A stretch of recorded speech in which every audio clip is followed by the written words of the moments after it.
Ministerio Kedusha Santidad presenta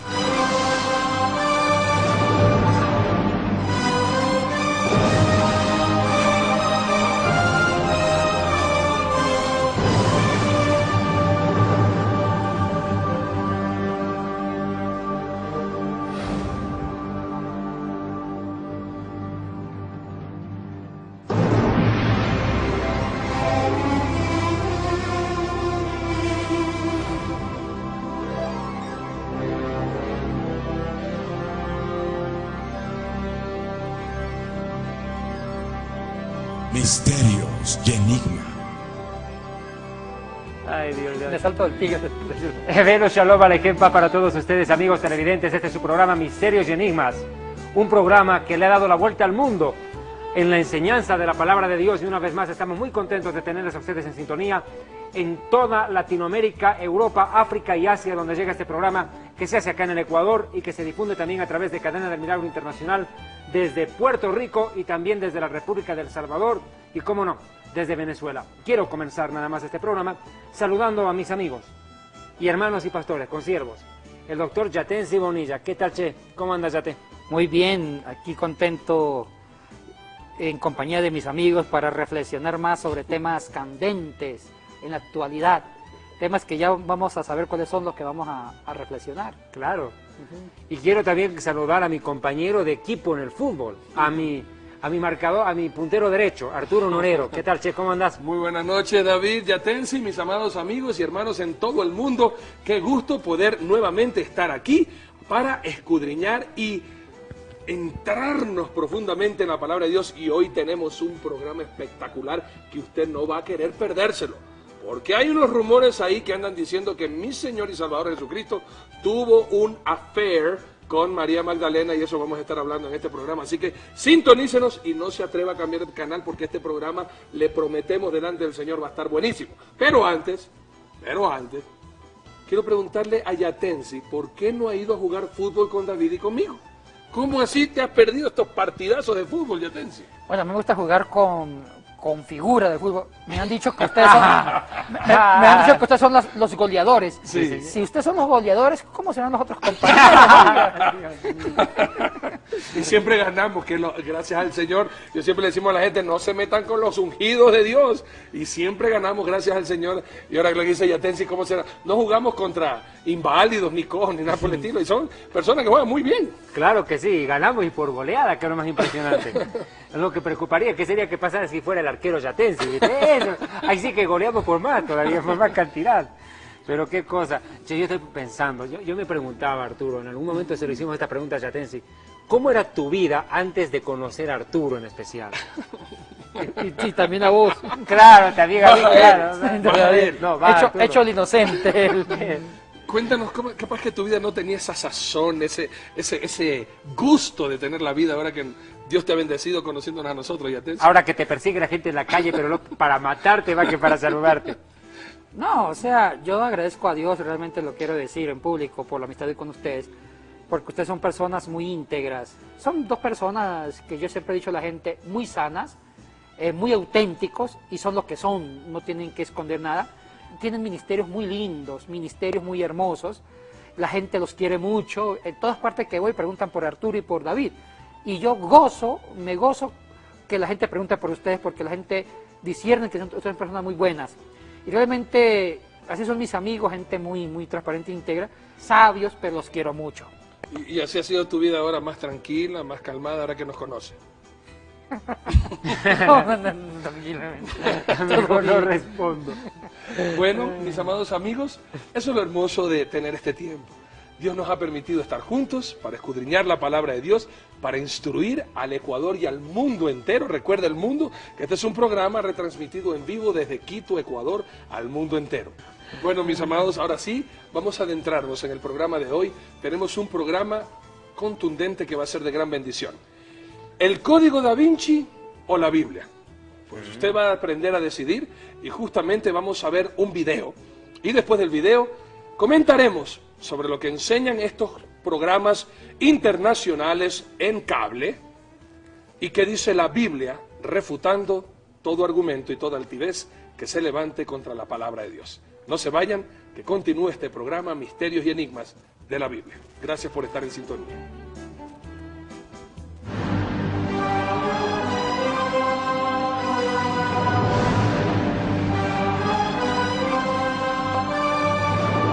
Ni el Dr. Bock ni el Padre McBrien creen que Jesús fuera casado. Dicen que la evidencia más fuerte se encuentra en la Biblia. Uno de los primeros testimonios que tenemos es el del apóstol Pablo, a quien no le gusta esconder nada. Y es cuando le preguntan si tiene o no el derecho a tener esposa. El Dr. Bock se refiere a la primera carta de Pablo a los Corintios. Se diría que Pablo se lamenta por el hecho de que quería ser casado.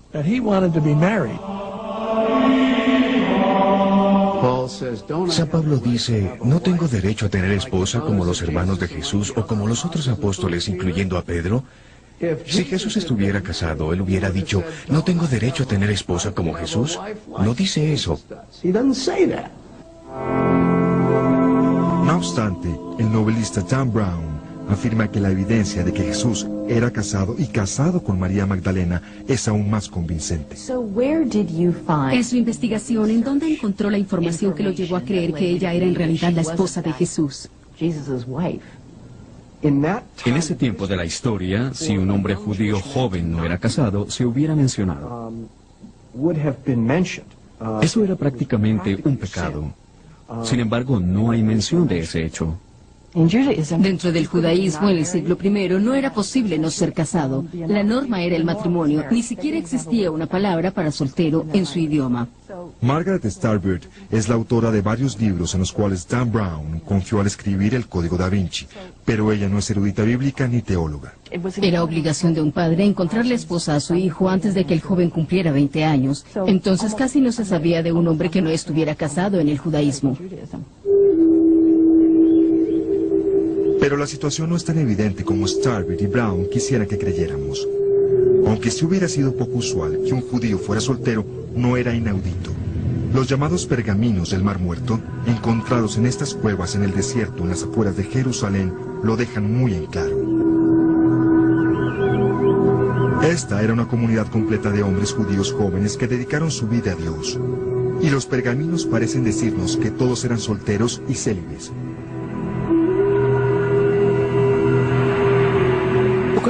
El tema de que Jesús hubiera sido casado es muy interesante. Era muy extraño que un hombre judío fuera soltero. Por otro lado, tenemos registros de Juan el Bautista, de quien claramente Jesús era discípulo. Juan el Bautista vivía en el desierto comiendo miel y langostas salvajes. ¿Era casado?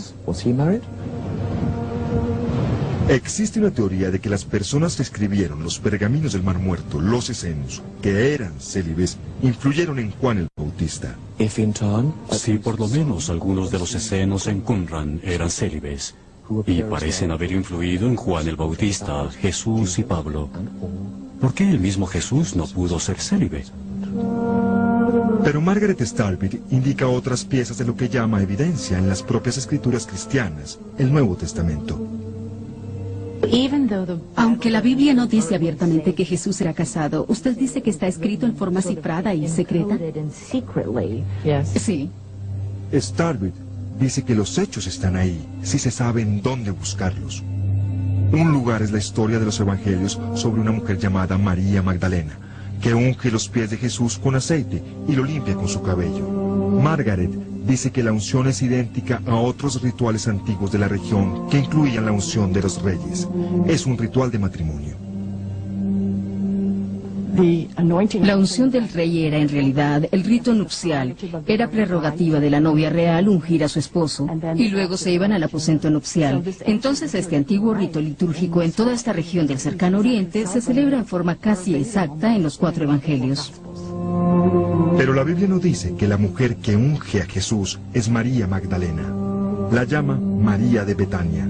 Quiere decir que era de este pueblo, hoy llamado Al-Azaria, en las afueras de Jerusalén. Ni siquiera cerca de Migdal o del mar de Galilea. La teoría de Margaret Starbird es que María de Betania es María Magdalena.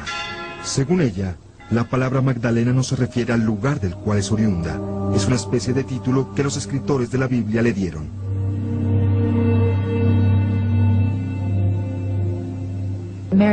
¿Usted dice que María de Betania es María Magdalena? La llaman María la Magdalena. ¿Por qué la llaman la Magdalena? Bueno, Magdala significa torre y también significa un lugar alto, un lugar elevado. Entonces quizá pudo ser un título como Catalina la Grande. La llaman la Grande o la Elevada al darle este epíteto. Es absolutamente claro, en mi opinión, que esta mujer no era de una población llamada Magdala. ¿Por qué es tan claro? La población llamada Magdala no existía con ese nombre en el tiempo de Jesús. Pero cuando investigamos esta afirmación, arqueólogos israelíes la contradijeron. Nos dijeron que el nombre de la población Migdal sí existía en el siglo I, cuando vivieron María y Jesús. No obstante, Margaret Starbit nos hizo otra observación que resultó fascinante.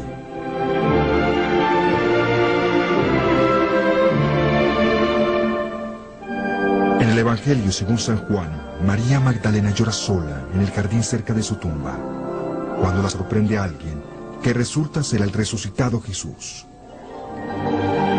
Ella lo llama y él le dice, no me toques, aparentemente porque todavía está en un estado entre la vida y la muerte.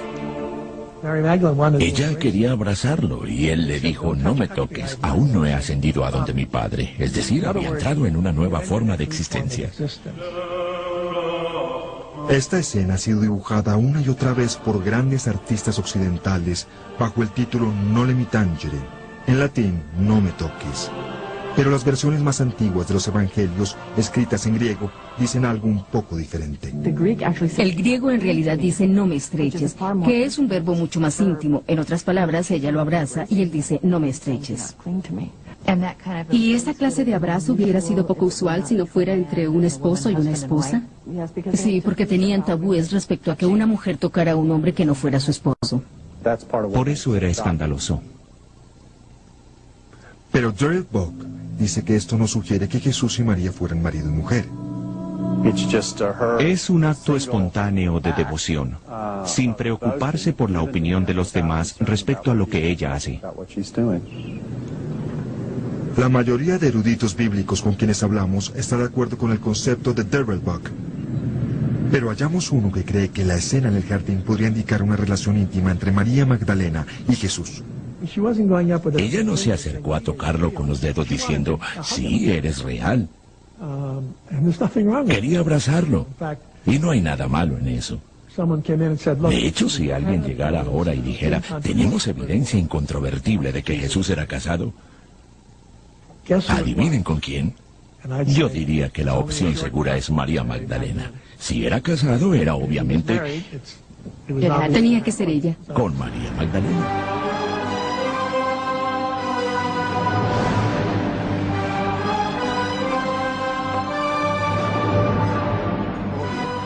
Claro, ya estamos claro. nosotros acá calentando motores, Sí, porque seguro. este programa va a ser increíble. De pronto, usted lo ha visto e inclusive hasta dudado de que de pronto Jesús sí tuvo algo que ver con María Magdalena. Y antes de escudriñar justamente y palabritas como el Santo Grial, la descendencia, todo eso vamos a estar escudriñando ahora. Pero primero vamos a ver en el contexto bíblico. Acuérdense que también hay muchos que piensan que un cuadro famoso de Leonardo da Vinci, y con Yatense y con David vamos a estar hablando quién fue Leonardo, cuál fue su creencia, cuál fue su conducta, pero una de las obras maestras de Leonardo fueron las más célebres que se conocen en todo el mundo, fueron justamente la Mona Lisa, o la Gioconda también, y también por supuesto el cuadro de la Última Cena, donde muchos piensan que ese cuadro de la Última Cena es algo tomado de la Biblia y que está aquí en la Biblia, esa fotografía, y muchos creen que es algo sagrado. Pero vamos a entrar en el contexto y primeramente permítanme instruir a toda la nación, mis amados hermanos, conociendo quién fue María Magdalena. Pues, amados hermanos, María Magdalena podemos ver, la primera vez que se la nombra, en el libro de Lucas capítulo 8, versículos del 1 al 3, mujeres que aportaban económicamente para el ministerio de Jesús. Y la Biblia dice así: Aconteció después que Jesús iba por todas las ciudades y aldeas, predicando y anunciando el evangelio del reino de Dios. Y los 12 con él, y algunas mujeres que habían sido sanadas de espíritus malos y de enfermedades. María, que se llamaba Magdalena, de la que habían salido 7 demonios. María Magdalena era una endemoniada. Así lo presenta la palabra de Dios.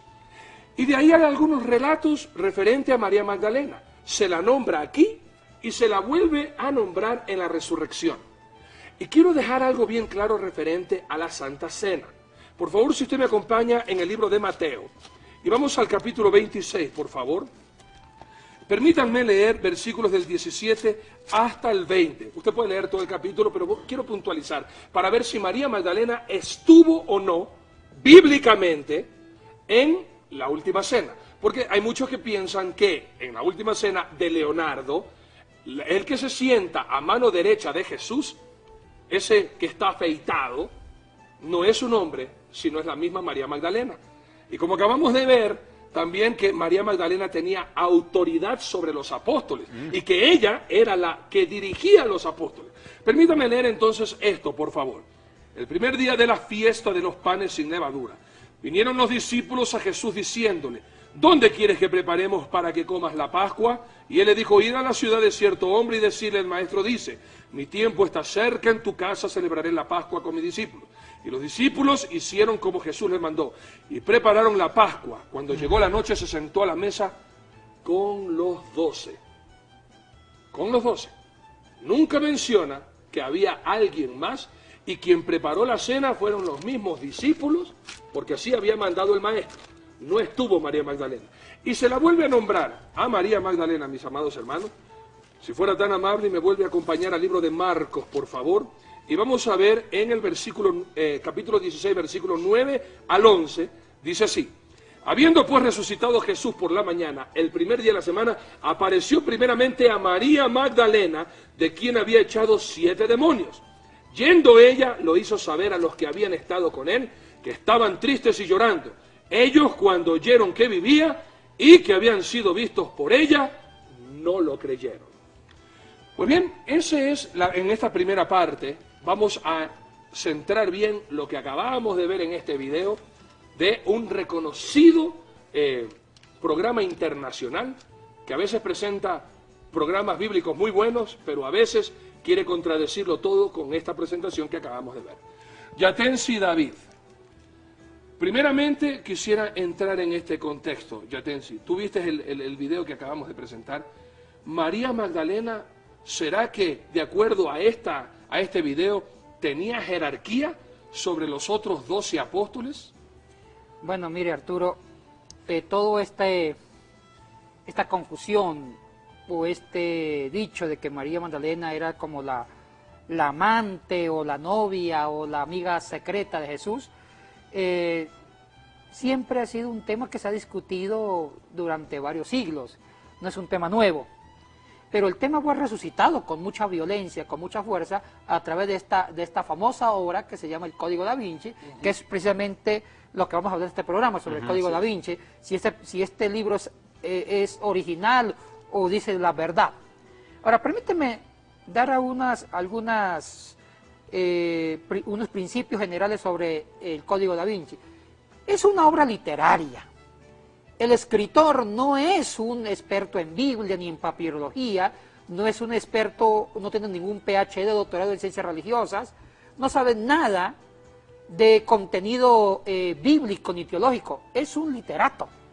Y como buen novelista, pues inventa historias, guiones, para publicar y acrecentar el género literario de la novela. Vamos aclarando entonces, Yatensi, te interrumpo solamente para recalcar esta verdad que acabaste de decir.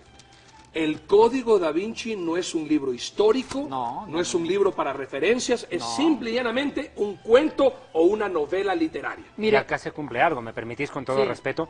Por favor, atendeme. Segunda de Timoteo, capítulo 4, versículo 3, escucha.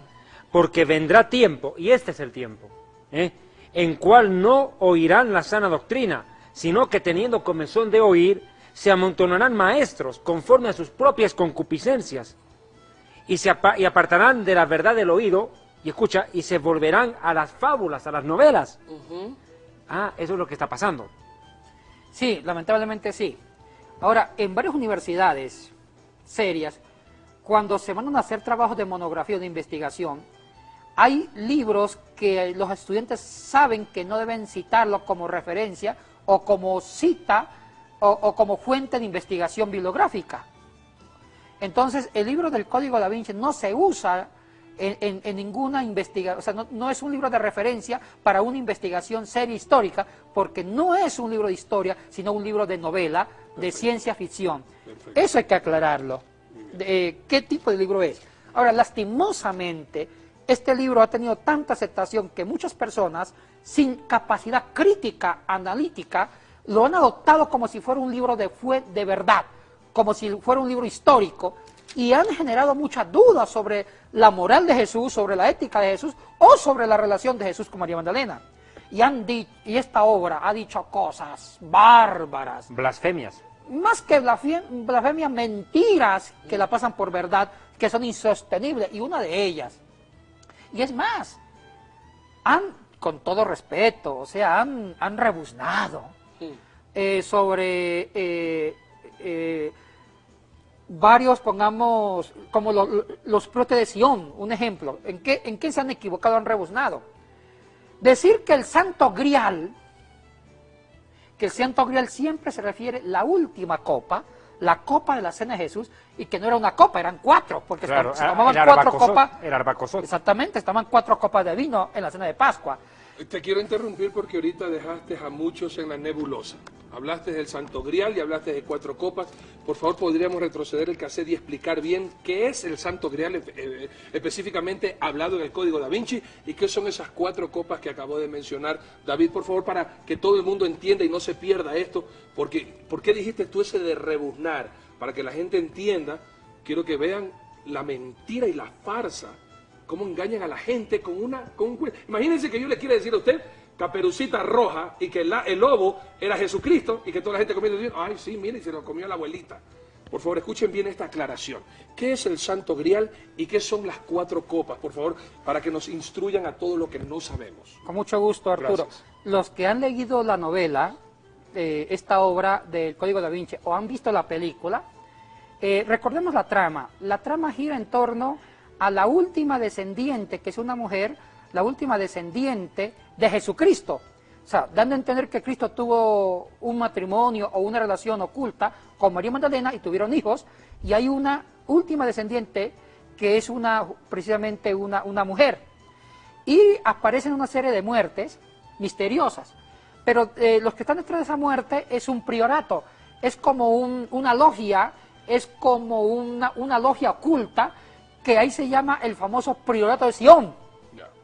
Y que ese Priorato de Sion quiere resguardar, quiere cuidar el Santo Grial. Entonces hay varias cosas que no cuadran dentro de la propia historia real. Entonces esa es la trama en el fondo. ¿Y sabe cuál es el fin de la película?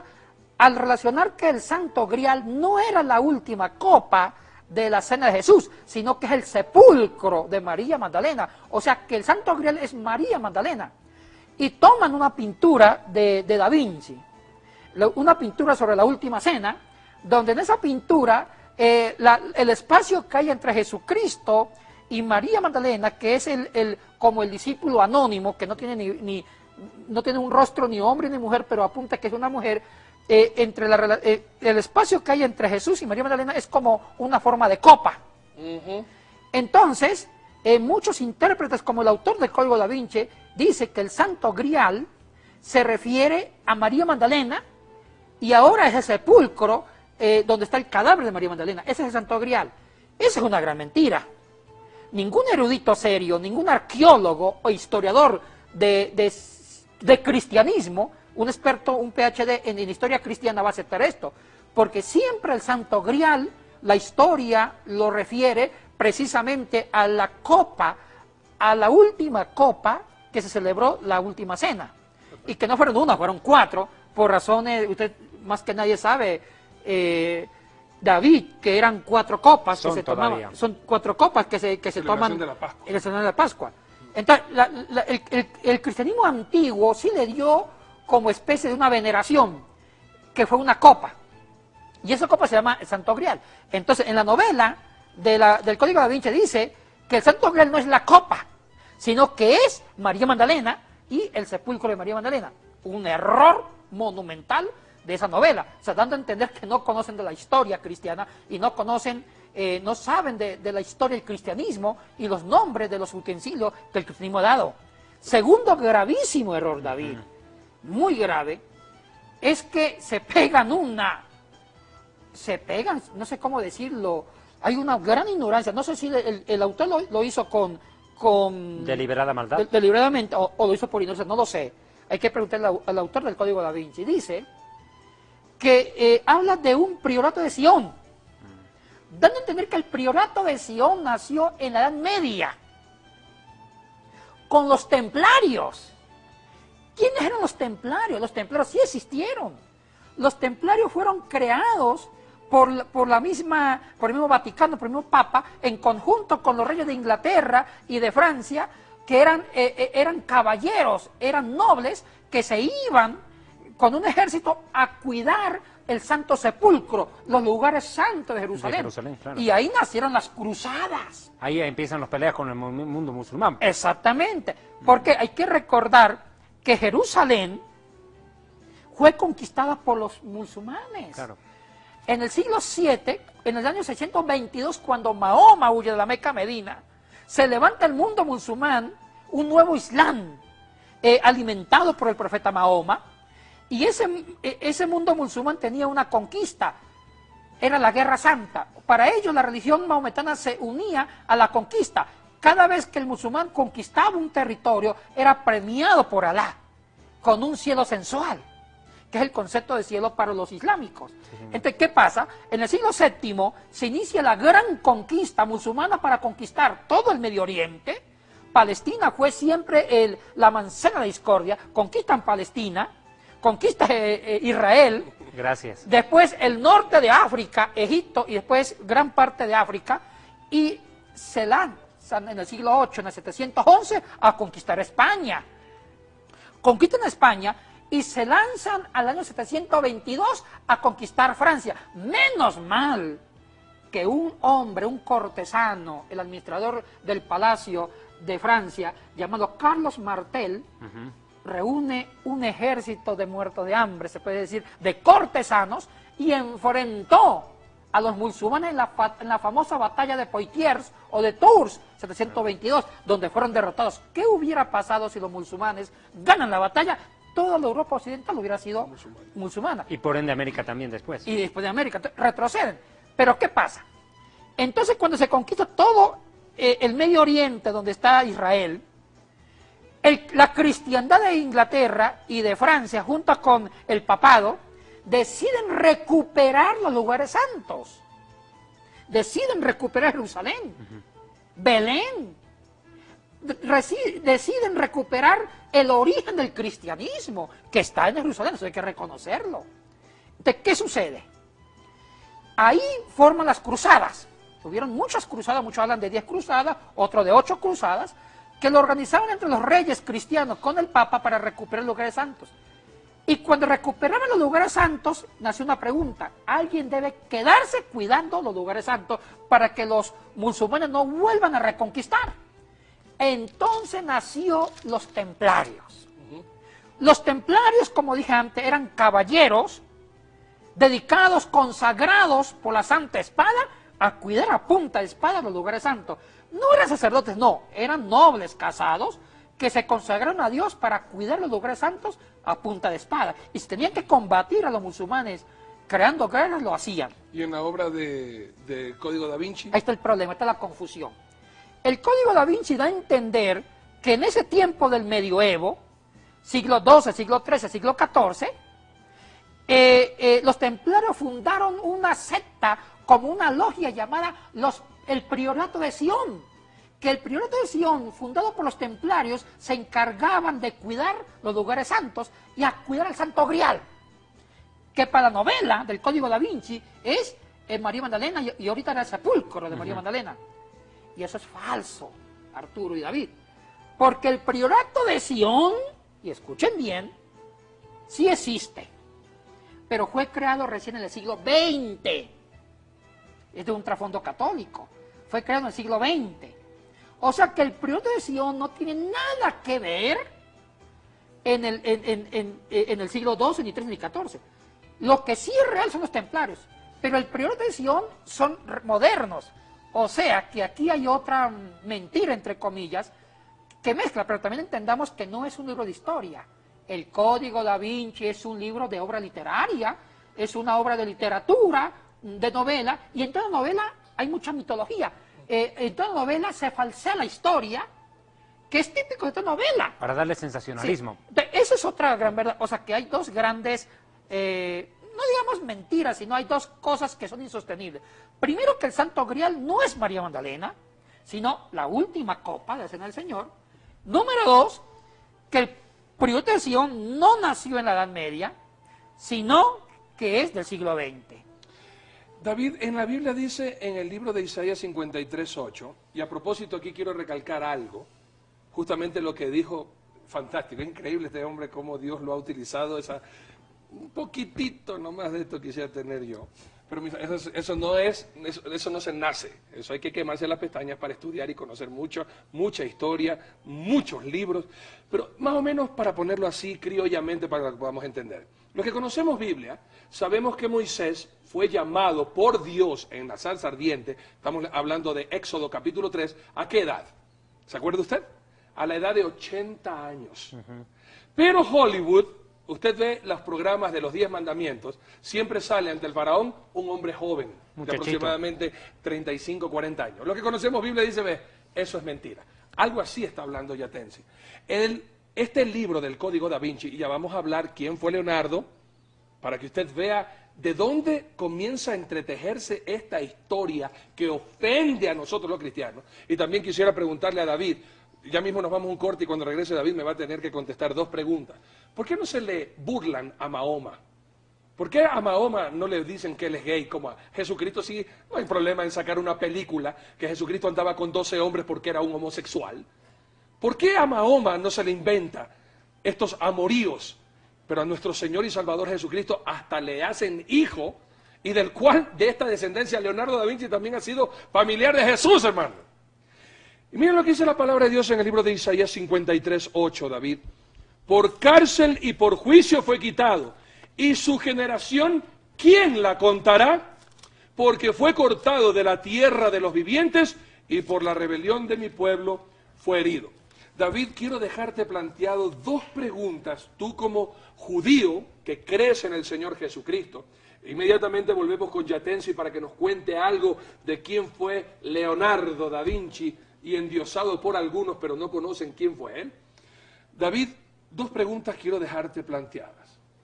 Ya la una te la hice. ¿Por qué a los cristianos siempre nos pisotean y de Jesús pueden hablar y escribir lo que les da la gana?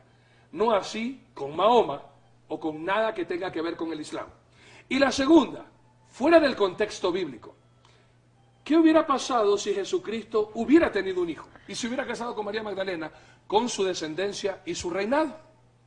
Entonces, esas preguntas quedan planteadas, nos vamos a ir a un pequeño corte y por favor, este es el momento, mensajéenos, llámenos, que estamos aquí para querer conocer sus inquietudes y recuerde que este mensaje lo puede ver usted en vivo a través de www.dileunamigo.tv y www.historiadelfuturo.tv, que a propósito pasamos el 1.000.000 de visitas.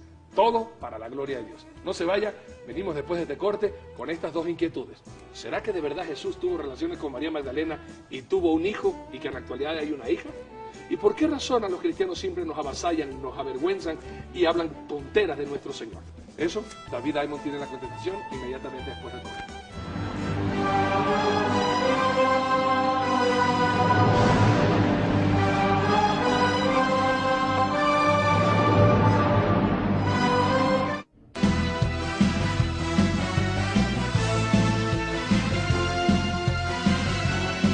Ministerio Evangelístico Internacional Kedushá, Santidad, presenta Jerusalén y la Tierra Prometida, el plan de Dios para Israel y el fin de los tiempos en Historia del Futuro.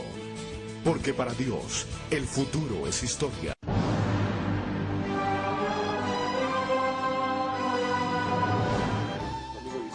Me has dejado pensando con las 3 preguntas que formulaste, porque yo diría que la primera de hace un momento no la puedo dejar sin respuesta. ¿Cuál fue? ¿Cuáles son las 4 copas? Es verdad. Bien, Es verdad.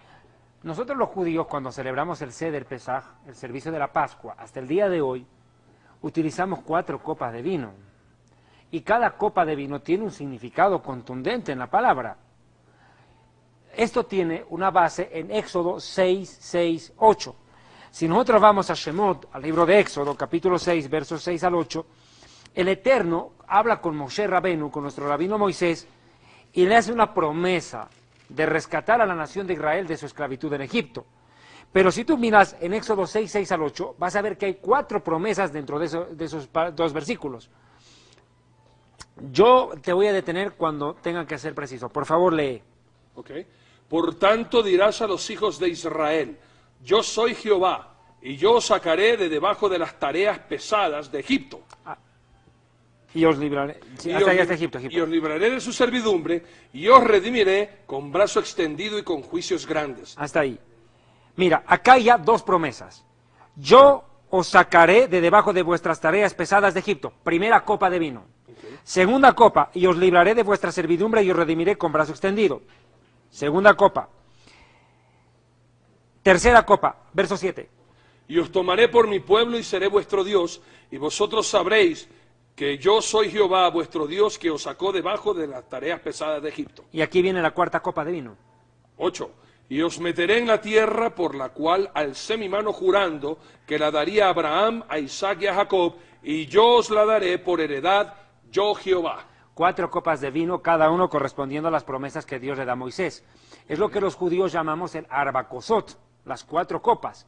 Cada una de ellas tiene un nombre. Por ejemplo, la primera copa se llama la copa de la santificación. Cuando Dios santifica a Israel y lo escoge a favor suyo, o sea, lo utiliza para su designio eterno. Os sacaré, yo los tomo para que sean míos, en pocas palabras. La primera copa decíamos que es la copa de la santificación. La segunda copa es la copa de la liberación, cuando Dios dice yo os liberaré. La tercera copa es la de la redención, que es la que justamente Yeshua agarra y dice, esta es la copa del pacto en mi sangre. La tercera copa es la cual sirve como base para instituir la Santa Cena. La tercera copa de vino es la de la Santa Cena. Y la última es la copa de la alabanza. Cuando aquí dice, yo os daré por heredad, os meteré en la tierra y os daré la tierra, qué sé yo, viste, la última promesa, la del verso 8, os meteré en la tierra por la cual alcé mi mano jurando que la daría a Abraham, a Isaac y Jacob, y os daré por heredad. Es copa de alabanza, porque Dios está cumpliendo una promesa y hay que alabarlo por ello. Amén. Ahora, son 4 copas. Ahora, ¿en qué consistían las copas o en qué consisten las copas que nosotros usamos? Son copas de plata. Nosotros utilizamos copa de plata. Curiosamente, en el catolicismo romano utilizan una copa de oro, de la cual también Apocalipsis 17 en algún momento manda un cáliz de oro, pero aquí es una copa de plata.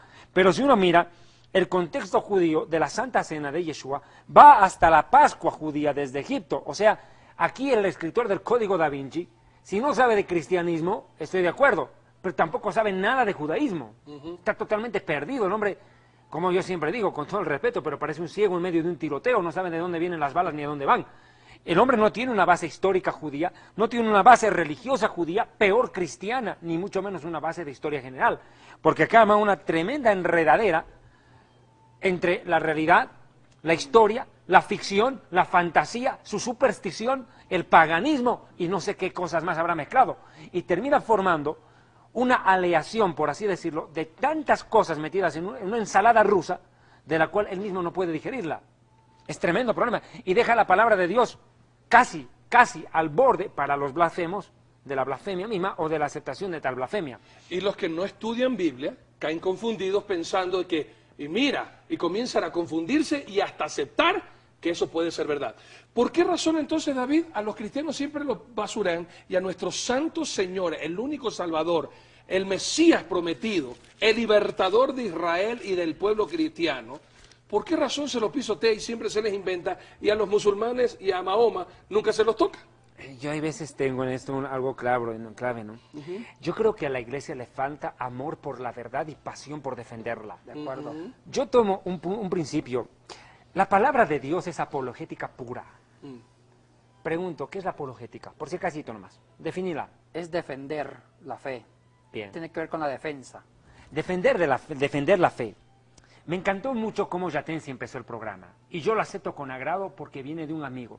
El consejo de un amigo nunca es rechazado porque sabes con qué intención va. Amén que sí. No es crítica, sino es un consejo Es un consejo sabio, que yo lo recibo con amor y te lo amor. digo públicamente. Sí. Yo muchas veces me he excedido en mi defensa de mi pasión de la verdad.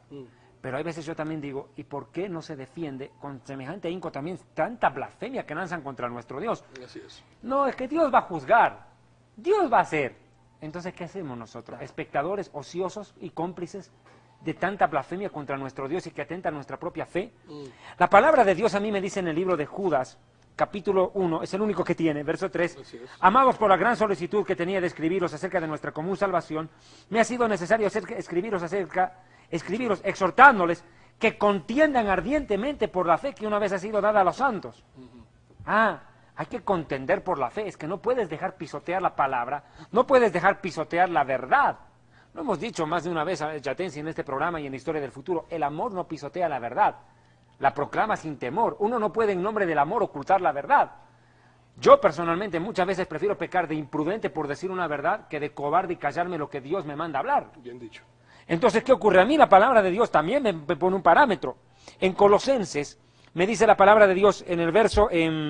Capítulo 4, versículo 6. Sí, 4:6, gracias. Sea vuestra palabra siempre con gracia, sazonada con sal, para que sepáis cómo debéis responder a cada uno. Es que la iglesia tiene que tener respuesta contra todo este cúmulo de blasfemias, de herejías que se están convirtiendo prácticamente en el pan de cada día y lo más terrible, están poniendo la palabra de Dios, la Biblia, el libro que Dios nos dio como un manual de vida, en un lugar menos que secundario y poniendo por encima de ello fantasías de seres humanos que yo no sé qué tanta moral tengan, porque yo creo que cada libro es el reflejo de lo que su escritor vive, piensa y siente. Y a mí dice que hay dos clases de autores buenos, los que piensan para escribir y los que hacen pensar cuando escriben.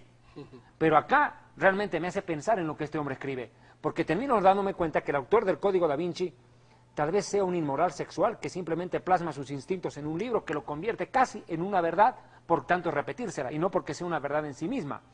Y vos me hiciste una tercera pregunta. ¿Qué fue? ¿Por qué pasaría si Jesucristo hubiera tenido un hijo? Ay, hermano, ahí sí estamos... Y no es que estamos cuestionando, sino que estamos hablando bíblicamente, porque eso es un imposible. Mismo que la Biblia dice que él no tuvo hijos, por eso les hice leer Isaías 53:8, pero además nuestro Señor Jesucristo, hermanos, lo que quieren, no es que solamente dice que se casó con María Magdalena, sino que tuvo algo oculto,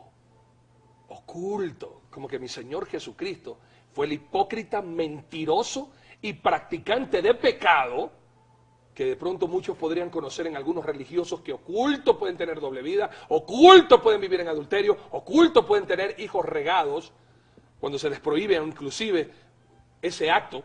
Pero mis amados hermanos, mi Señor Jesucristo, que es santo, es Dios y que nunca pecó, veamos también el contexto bíblico e histórico judaico, porque Jesucristo fue judío. ¿Qué hubiera pasado si hubiera tenido un hijo? Crea un verdadero problema en su mesianismo, porque de acuerdo al verso 8 dice que por cárcel y por juicio fue quitado. Jesús fue a la cárcel, fue un juicio y fue quitado, finalmente muerto. Y mira la pregunta de Isaías, y su generación, ¿quién la contará? O sea que no dejó generación, no dejó descendencia. La pregunta es sencilla, pues. Si Yeshua antes de morir dejó descendencia y él es el rey de los judíos, ¿por qué su hijo no asumió el trono? Eso es verdad. ¿Por qué no gobernó Israel la descendencia de Jesús? Increíble, ¿verdad? Es que hay que ser honesto. La dinastía de David termina en el Mesías. El Mesías es el último rey de Israel desde la descendencia de David. Y es el Mesías que gobernará eternamente y para siempre. Amén. Él no necesitaba dejar descendientes para seguir reinando, porque él sabía que resucitaría. Al resucitar, el Mesías asume nuevamente su trono. Bendito. ¿Y como qué? hoy está gobernando el universo a la diestra del Padre, y llegará el día en el cual vendrá el Mesías y sojuzgará las naciones y las gobernará y las quebrantará con vara de hierro y las quebrará como vasija de alfarero, como dice el Salmo 2, y gobernará las naciones por 1000 años, y cuando el fin del mundo haya ocurrido, el Hijo de Dios seguirá gobernando eternamente y para siempre, porque su reinado no tiene fin. O sea, Él no necesitaba dejar descendencia, porque Él gobernará para siempre. ¿Te das cuenta? Pone en contexto aún la dinastía del rey David. Aquí yo creo que, con mucho respeto, me gustó la palabra que dijiste, rebuznamiento, ¿no? Yo creo, este momento, que si el rey David se levantara de su tumba, lo agarra a palos al autor del Código Da Vinci. ¿Por qué? Porque mancha aún la realeza de Israel, mancha la realeza del rey David, y pone en tela de juicio el gobierno universal de Dios por medio del Mesías. Y ahora voy a otro punto. Desde el punto de vista del reinado, pero Yatensi, el Mesías hace una pregunta: ¿y quién de ustedes me culpa a mí de pecado? Les dice a los fariseos. El que, a ver, venga. O cuando están para apedrear a la adúltera, dice: el que esté libre de pecado lance la primera piedra. Jesús hubiera sido el primero en lanzarla, pero no lo hizo porque eligió perdonar. Pero aquí hay un punto: si Yeshua llevó una vida inmoral, entonces caemos en la apreciación equivocada de sostener lo siguiente. Mire, aquí yo tengo un problema con mis amigos católicos. ¿Cómo pueden creer semejante blasfemia acerca del ser que ustedes aman y adoran? ¡Qué terrible! Mira, si Jesús tuvo relaciones sexuales con María Magdalena, debería estar escrito en la Biblia. Porque el Mesías mismo dijo: no hay nada oculto que no sea manifiesto. Y qué pena, entonces, Jesús sería un hipócrita queriendo sacarle paja de ojo ajeno al fariseo hipócrita teniendo una viga en el mismo en el propio. Es ridículo. La Biblia debería sostener el matrimonio de Jesús. La Biblia dice que Pedro era casado, hasta suegra tuvo el hombre. Mira, ¿tuvo suegra o no tuvo suegra? Claro, ¿qué piensan? No, que sí, tuvo suegra. Claro. ¿Y sabe por qué Pedro negó a Jesús? Porque Jesús le curó la suegra. Viste, terrible. Casi como venganza. Para que vean que no soy solo yo el que ataca a la suegra. Él me instiga. Pero ve, yo tengo también una pregunta. Pero para un cachito. Déjame salir de este enredito, ¿te parece? Bien. Entonces, ¿dónde está el matrimonio de Jesús escrito en la Biblia? Claro. 2. Si ese matrimonio no fue real, entonces él fue un conviviente, entonces Jesucristo fue un fornicario, un hombre que tenía un libertinaje sexual, que se acostaba. Entonces, si se acostó con la Magdalena, ¿por qué no se acostó con otra más? Con Marta y María, como hay una película que también ponen a Jesús, que con Marta y María también fueron mujeres de Jesús y que están enamoradas de las dos. Entonces, imagínate tú, ¿dónde ponemos la moral del Salvador del mundo? Así es. Entonces, ¿cómo puede Él salvarnos habiendo sido un pecador como cualquier mortal? Así, y esa es la imagen que quieren dar de Jesús, que no es santo, no es Dios, sino un pecador mortal. Uno más del montón. Así es. Uno que no estaba en la condición de salvar al mundo porque era tan pecador como que, y que hubiera necesitado Jesús hubiera necesitado un salvador para salvarse. Así es. Y aquí está otro punto más en discordia. ¿Dónde está en la Biblia que Jesús hubiera tenido descendencia? Muéstrenme un solo versículo para creer. Ninguna parte. Si yo creo que la Biblia es la palabra de Dios, Amén. Para mí es suficiente lo que la palabra revela, porque la palabra es la verdad, y la verdad nos hace libres. Pero realmente qué tremendo problema, ¿no? Claro, y también lo que nos ha enseñado con Yatensi y David, y aquí hemos estado en este programa, hermanos, porque creemos en la Biblia y hemos estudiado hasta la saciedad, los años, las copias, hemos estado estudiando. No vamos a dejar esta fuente de vida para creer a un pobre señor que quiso hacerse, y de hecho se hizo recontra que podrido en plata, por escribir una blasfemia contra Jesús, pues. Y esto le da, oiga, hermano, y en esto Yatensi y David, de verdad que a mí me remordía el hígado. Cristianos que fueron a ver la película para ver qué de verdad hay. O sea, no les bastó saber que eso era una blasfemia contra nuestro Dios, sino que mismos cristianos fueron al cine a sentarse y a pagar para ver esa basura. No, y lo peor de todo es que muchos salieron convencidos. O con la duda. Yatensi, por eso es importante, y déjame tomar de nuevo la exhortación como empezáramos este programa. Mi amado Yatensi, 2 preguntas puntuales. ¿Será posible que en el tiempo de Jesús, en el lugar donde estaba Jesús, en el lugar, no estamos hablando de Efesios, no estamos hablando en otras culturas donde a la mujer se la endiosaba y se la adoraba y le daba autoridad. Estamos hablando aquí en Jerusalén, en Judea, en Samaria, en Galilea. ¿Será posible que una mujer haya podido tener autoridad sobre los hombres? Como supuestamente esta novela, este cuento quiere dar a conocer de que María Magdalena era la jefa de los 12 apóstoles y que les decía a Pedro, oiga, usted que conoce Biblia, sabe cómo es Pedro, usted va a pensar que María Magdalena le va a decir a Pedro cómo lavar los platos o cómo preparar la Pascua. Podría ser que ella, bíblicamente, por el griego que tú lo manejas con excelencia, el arameo y el hebreo que tú lo conoces hasta la saciedad, que una mujer en el tiempo de Jesús, en la cultura judaica, haya podido tener y ejercer autoridad sobre los otros 12 apóstoles. Y la segunda parte, ¿quién fue Leonardo da Vinci para que este escritor se haya inspirado en decir el código secreto de Da Vinci? Yatensi, por favor. Bueno, en la primera pregunta es bastante difícil que una mujer fuera la jefa de un rabino. Porque también hay que entender que en el trasfondo judío había un buen machismo. La mujer no tenía muchos privilegios que sí lo tenía el hombre. Un rabino, un maestro tenía como jefe, ya sea el Sanedrín.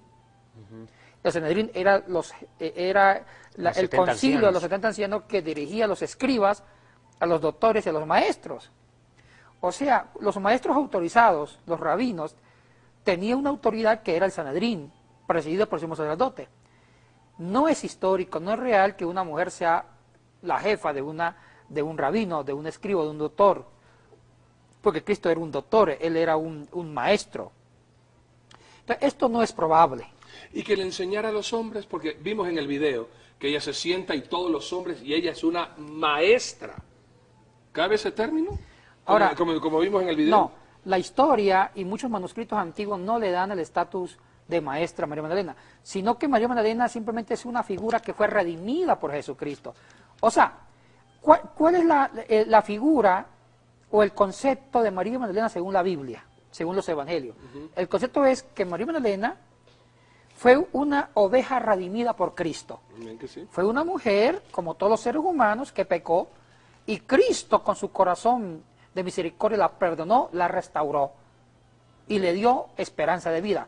Esa es la figura de María Magdalena, y la relación de María Magdalena con Jesús es una relación del Mesías que redime, que restaura, que ayuda, que le da esperanza a esta mujer que en unos pasajes da a entender que vivía en un profundo pecado. Y esa es la relación. Ahora, Jesús siempre intimó con las personas en un sentido sano. Jesús intimó con hombres, con Pedro, con Juan. Él siempre intimó, pero su intimidad era una intimidad para redimir, para salvar, no para otras cosas. También supo intimar sanamente con mujeres. Él fue amigo de Marta y María, fue amigo de María Magdalena, pero eso no significa que porque haya sido amigo haya hecho cosas indebidas. Él intimó con las personas, con el leproso, con el ciego, con niños, con hombres, con mujeres, pero su intimidad, su relación afectiva, afectuosa, era una relación salvífica, redentora, porque también dar un abrazo, sonreírle, abrazarlo, decir tú vales mucho para mí, es una expresión salvadora. Muchas personas necesitan expresiones así, porque transmitir en un abrazo un cariño, amor, es una forma de decir tú me importas mucho. O sea, Jesús era un pastor. Era un restaurador de almas y era un psicólogo, y él usó la intimidad, usó el abrazo, usó el gesto cariñoso hacia la mujer, y él era un caballero. Hacia el hombre, y no era homosexual, pero él también fue muy afectivo con los hombres, pero en un sentido sano y puro, y su afecto era siempre salvador y redentor.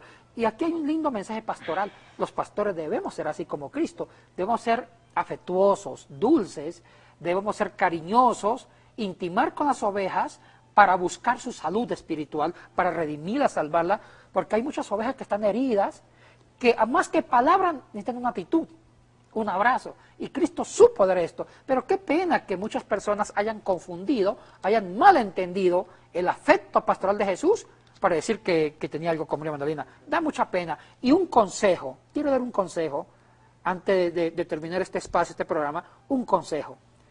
Mire, bueno, de pronto yo quiero agregar algo. Está bien.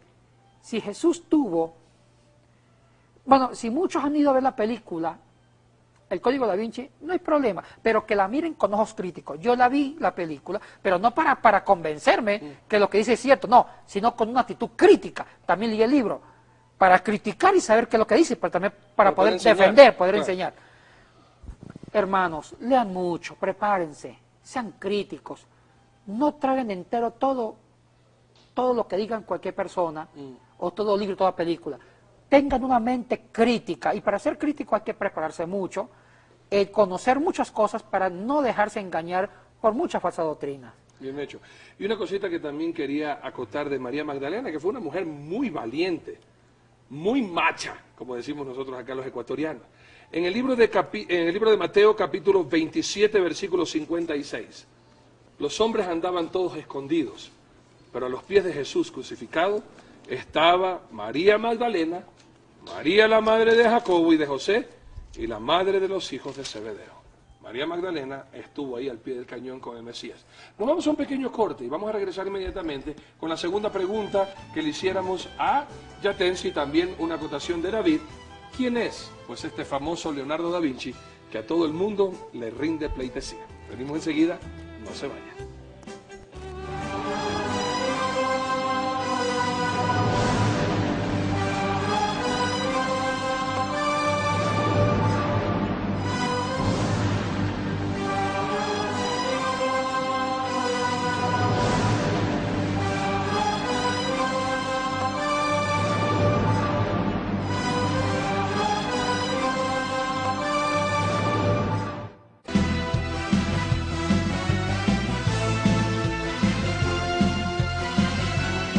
Ministerio Evangelístico Internacional Kedushá, Santidad, presenta Jerusalén y la Tierra Prometida, el plan de Dios para Israel y el fin de los tiempos en Historia del Futuro. Porque para Dios, el futuro es historia. Mire, Leonardo da Vinci fue un gran científico y es considerado como un genio al lado de otros genios. Es una mente brillante, una mente maestra. Fue pintor, también fue inventor, fue inclusive hasta literato, poeta. Dicen que él inventó el tanque de guerra. Bueno, realmente es un genio, eso no se lo vamos a discutir. Pero sí tuvo muchos problemas morales. Y aquí, bueno, siempre se ha habido, y yo tengo miedo de pronto juzgar a alguien sin tener pruebas, pero siempre ha habido rumores de su tendencia sexual bastante criticada. También fue un hombre que se le considera como un poco ateo, crítico contra el puro cristianismo. También tiene virtudes, obvio, tampoco no se lo vamos a destruir por errores que tuvo. Pero el problema no tanto fue Da Vinci, fue el autor del Código Da Vinci que lo usa. El problema no es Da Vinci, es el que escribió el libro usando a Da Vinci. Lo que hizo Da Vinci fue pintar un cuadro, que es famosísimo, sobre la última cena de Jesús. Y en ese cuadro, el autor del Código Da Vinci interpreta la pintura, y hay que preguntarle si Da Vinci quiso pintar de esa forma. ¿Cuál es la interpretación que le hace el autor del libro Código Da Vinci al propio Da Vinci? Dice que ese cuadro, el espacio que hay entre Jesucristo y ese apóstol que es María Magdalena, hay un espacio como que sensual. Ese espacio, pongamos usted que se llama María Magdalena, disculpe, no quiero... Con barba. Con barba. O mejor ya, andate allá. Es que está sin barba. Entonces, andate allá. Que aquí quizá el código María Magdalena, yo soy Jesús. En el cuadro, la interpretación que da el autor de este libro es que en esa distancia es como una distancia de una copa. Está pegada a la cintura y hay un alejamiento de la cabeza del tronco de María Magdalena con el tronco de Jesús, y es una copa. Y esa copa la interpreta como seducción, sensualidad. como la figura de una mujer. Pero qué ridículo. Esbelta. Esa es la interpretación que le da el autor de este libro, interpretando a Da Vinci. O sea, también hay que ver si Da Vinci quiso pintar así, claro. Cosa que yo dudo, es la interpretación. Entonces, el trasfondo que le da este autor de este libro es que Jesús sí tuvo una relación sensual con María Magdalena, porque la pintura lo da a entender. Cosas que Da Vinci nunca dijo nada sobre la pintura, qué quiso pintar y qué quiso comunicar. A veces los pintores pintan algo, pero nunca dice qué quisieron pintar o qué quisieron comunicar, sino que el que lee la pintura interpreta. Este hombre lo interpretó de esta forma. ¿Y nada de eso es bíblico? No, nada de eso sustentado y tampoco en la historia, está, no, para nada. Tenemos que defender el cristianismo. Yo creo que tenemos que ser apologistas, defensores de la fe, que es el regalo más grande que Dios nos ha dado. Y la inmundicia del intérprete al libro, a la pintura de Da Vinci, está plasmada ahí. Es inmundicia. Yo entiendo que una mente corrompida es capaz de plasmar y plantear lo que está escrito ahí. Y una mente que desconoce la Biblia puede confundirse o creer tal blasfemia y mentira. El mensaje es sencillo.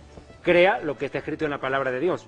La Biblia es lo suficientemente científica para demostrar y probar su veracidad y sobrenaturalidad y su poder para cambiar la vida del ser humano, porque la Biblia no es un libro más. Amigos televidentes, nos vamos cerrando el programa. Yatensi, ha sido un gustazo verte. El siguiente programa va a ser bueno. Hablaremos acerca del origen y la formación del papado. Un programa que usted no se lo puede perder. ¿O qué decís vos? Claro.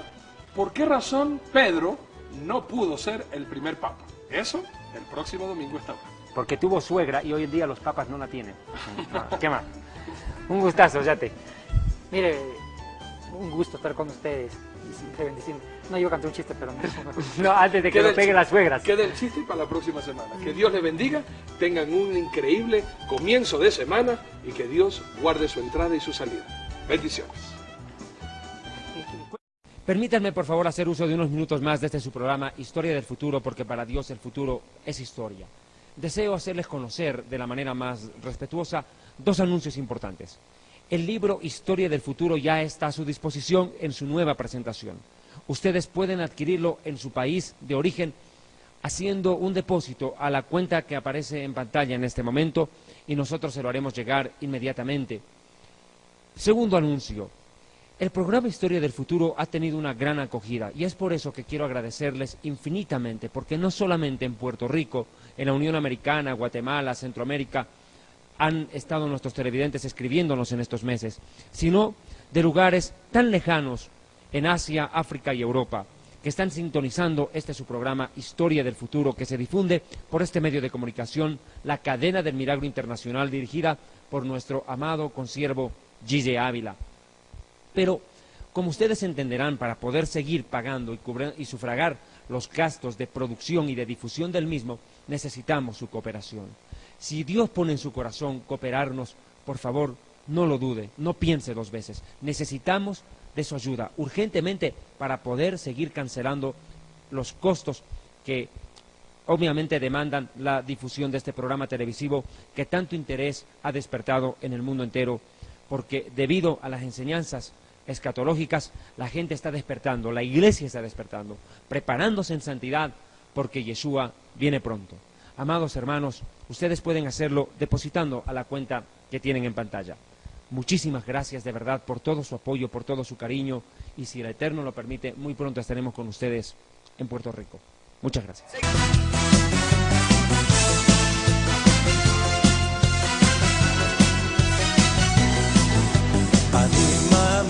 אני מאמין באמונה שלמה בביאת המשיח. אני מאמין